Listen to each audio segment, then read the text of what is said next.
Bismillahirrahmanirrahim. Assalamualaikum warahmatullahi wabarakatuh.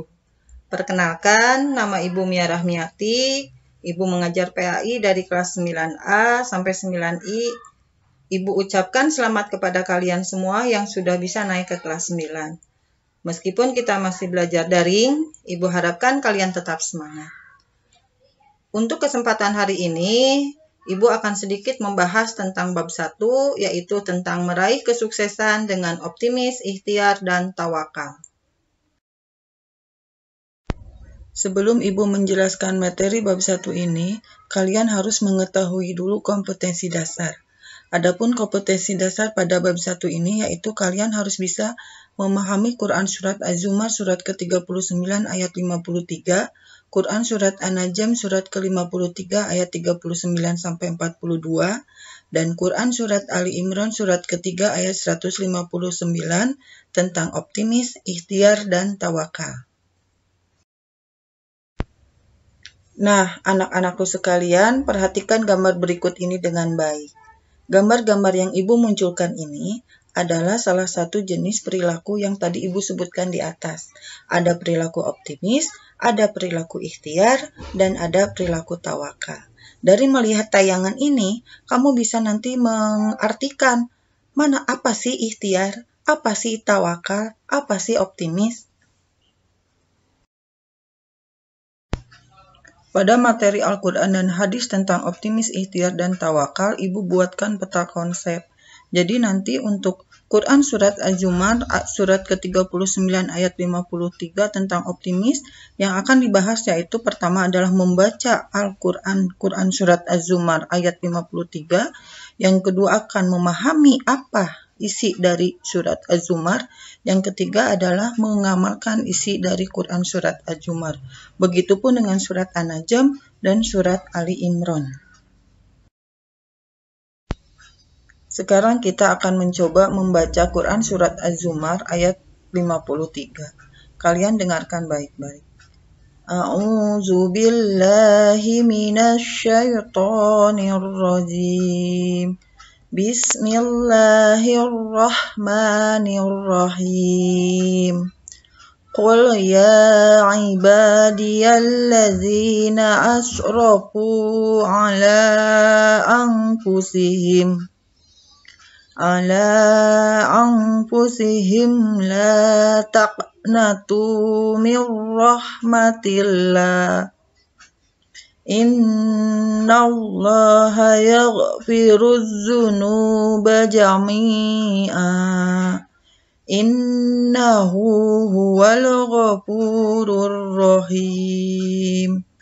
Yang artinya, katakanlah wahai hamba-hambaku yang melampaui batas terhadap diri mereka sendiri, janganlah kamu berputus asa dari rahmat Allah. Sesungguhnya Allah mengampuni dosa-dosa semuanya. Sungguh dialah yang maha pengampun, maha penyayang. Quran Surat Az-Zumar Surat ke-39 ayat 53. Yang kedua, mari kita membaca Quran Surat An-Najm Surat ke-53 ayat 39-42. A'udzu billahi minasy syaithanir rajim. Bismillahirrahmanirrahim.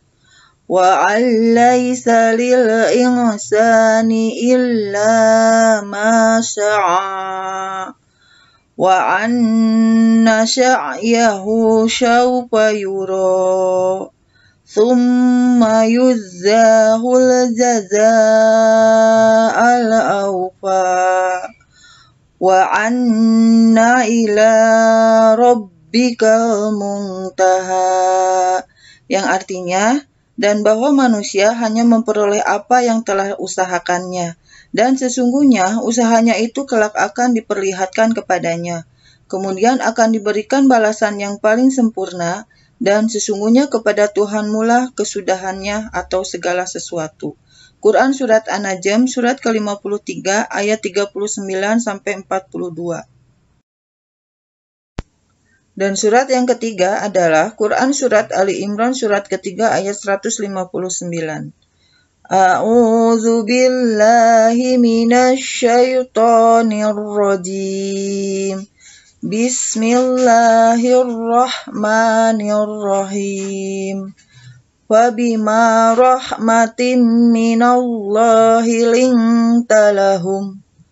Walau kunta faddan ghalidal qalbi lang faddu min haulik. Fa'fu anhum wastaghfir lahum wasawirhum fil amr. Fa iza azamta fatawakkal 'ala Allah. Innallaha yuhibbul mutawakkilin. Artinya, maka berkat rahmat Allah engkau Muhammad berlaku lemah lembut terhadap mereka. Sekiranya kamu bersikap keras hati, berhati kasar, tentulah mereka menjauhkan diri dari sekitarmu. Karena itu, maafkanlah mereka dan mohonkanlah ampunan untuk mereka. Dan bermusyawarahlah dengan mereka dalam urusan itu. Kemudian, apabila kamu telah membulakan tekad, maka bertawakallah kepada Allah. Sungguh Allah mencintai orang-orang yang bertawakal. Quran Surat Ali Imran Surat ketiga ayat 159. Kita sekarang akan memahami hukum bacaan qalqalah. Apa itu qalqalah? Qalqalah artinya memantul.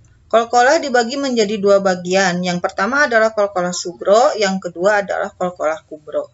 Huruf qalqalah sugro dan kubro itu sama, ada 5. Qaf, to, ba, jim, dal. Nah, kita bahas satu-satu. Qalqalah sugro artinya adalah qalqalah kecil. Biasanya huruf qalqalah sugro yang 5 yang tadi Ibu sebutkan, itu posisinya ada di tengah. Dan di atasnya biasanya ada tanda sukun. Kita lihat ke contoh. Kiblata. Ada nggak huruf qalqalah? Huruf qalqalahnya adalah ba. Letaknya ada di mana? Ada di tengah.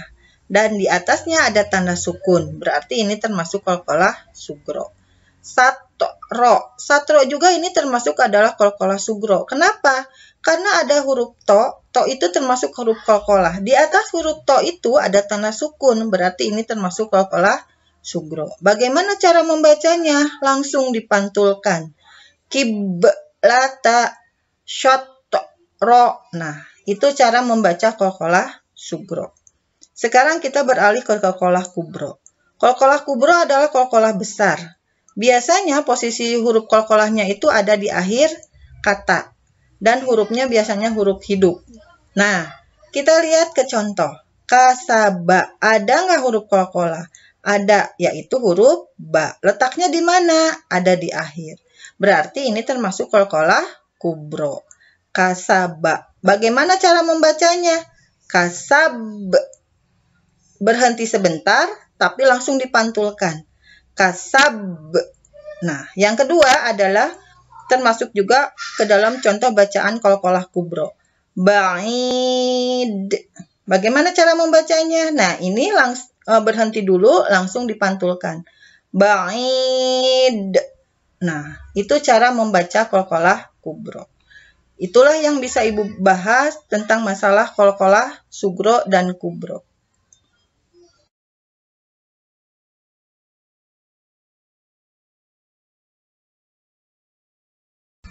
Untuk tugas individu yang harus kalian kerjakan adalah lembar kerja LKS ini. Nanti kalian tulis di kertas folio bergaris, kemudian nanti kalian kumpulkan di map portofolio. Selamat mengerjakan, mudah-mudahan kalian bisa mengerjakannya. Wassalamualaikum warahmatullahi wabarakatuh.